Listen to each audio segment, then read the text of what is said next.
madaxweynaha dawladda deegaanka Soomaalida mudane Mustafa Maxamed Umar iyo wasiirka xafiiska jidadka mudane Idris Muuse ayaa xariga ka jaray wadadani oo dherer ahaan dhan 56 kilomitir ayna ku baxday lacag dhan 153 milyan oo bir.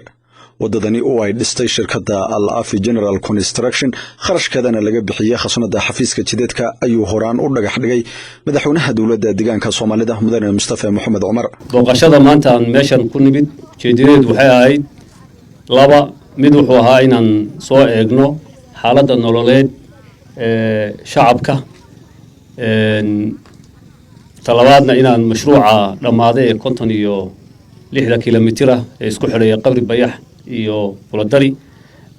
aan xariga ka jarno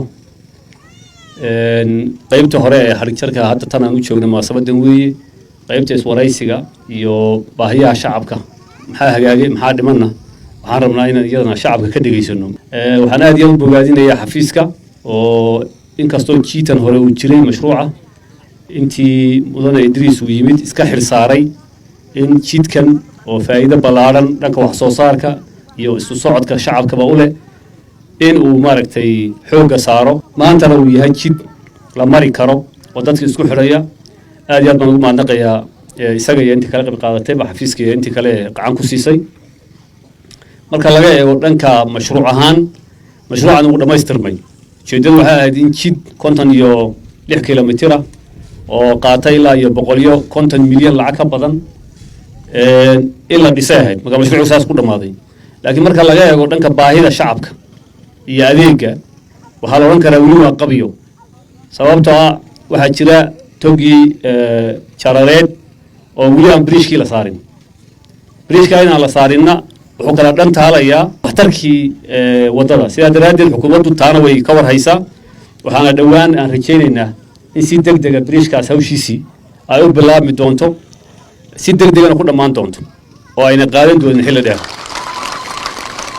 taas haddii ay dhacdo oo bridge-kaasi hawshiisu ay dhammaato waxaan isleenahay isu socodka wax weyn baa ka hagaagaya hadda gawaarida yaryar iyo socodada noocaas maraya laakiin hadda gawaarida waaweyn ee ganacsiga ayaa u noqonaysaa meel gaaban oo xitaa ilaa iyo gobolka Eerar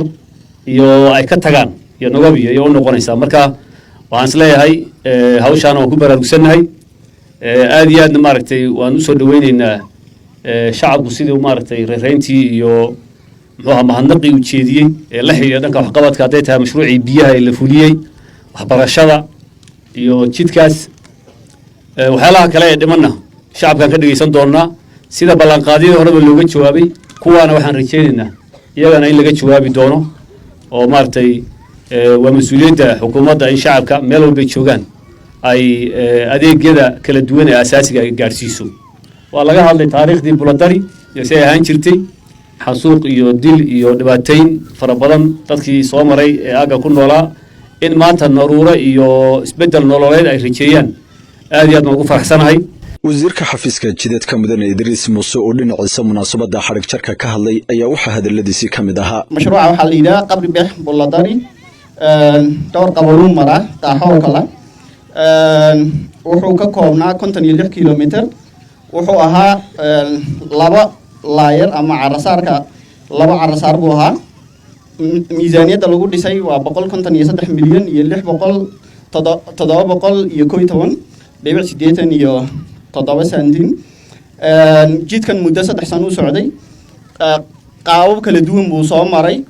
shaqooyin kala duwan baan ka soo qabanay muddo taagnaa dib u habeyn baan ku wada sameynay waxaan ku darnay sidoo kale structure kala duwan oo biyo mareena ilaa 49 shaqadii dib u habeyn markaan ku sameynay muddo dheer iyo dadaal dheer kadib anagoo ka duulayna baahida bulshada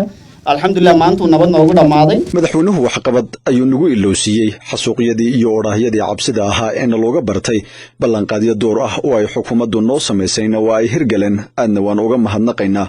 ayuu yiraahday Sheekh Daahir Ibrahim oo ah odayaasha Buladari madaxweynaheena ballanqaadyadii uu doorkii ka horeeyay inoo qabtay waxay ahaayeen 4 ambalaasi 2 biyogelin 3 wadadan maanta xaliga laga jarayo 4 anteen oo kolka isaguna processka ku jira waxaan madaxweyne iyo xukuumaddiisa leenahay waana kuu ducayn doonaa insha allah hambalyo hambalyo hambalyo wixii aad noo sheegtay wuu fulay madaxweyne waan kuu ducaynaynaa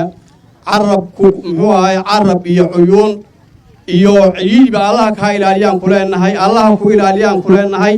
waana ku muxuu ahayey aakhari adduunkaba allaha ku liibaanaan leenahay waxaan ku darsanayaa markaa codsi yar oo hadda ka hor war xun baan anu warrami jiray maanta laakiin wax xunigama filaysaan hadda ka hor waxbaa la xasuuqay xabaal wadeereed baa meeshan ahayd waxaybaa sida madaxweynuhu ina ilowsiiyey wuuna ilowsiiyey waan fufnay waxaan ku darsanayaa codsi yar madaxweyne allaha ku barakeeyo carab iyo cuyuunba allaha kaa ilaaliyo waxaan codsanaynaa wixii aad noo ballan qaaday 100% wuu qabsoomay maantana waxaan leenahay 20 kilomitir oo xaggan shabeelley intan muxuu ahaayey inoo dhaxaysa oo muxuu ahaay inoo harsan inta inaad noogu darto ayaanu kaa codsanaynaa madaxweyne xarunta Bulladari oo ku suntan tacadiyo iyo xasuuqiyo arxan darro ah oo loo geystay bulshadeeda isbeddelkii ka hor ayuu madaxweynuhu socdaalkiisii koobaad u sameeyay ballanqaadyo ay ka mid ahaayeen biyaha caafimaadka isgaarsiinta waxbarashada iyo wadada kuwaasi oo maanta laga mahadnaqay hirgalkoodii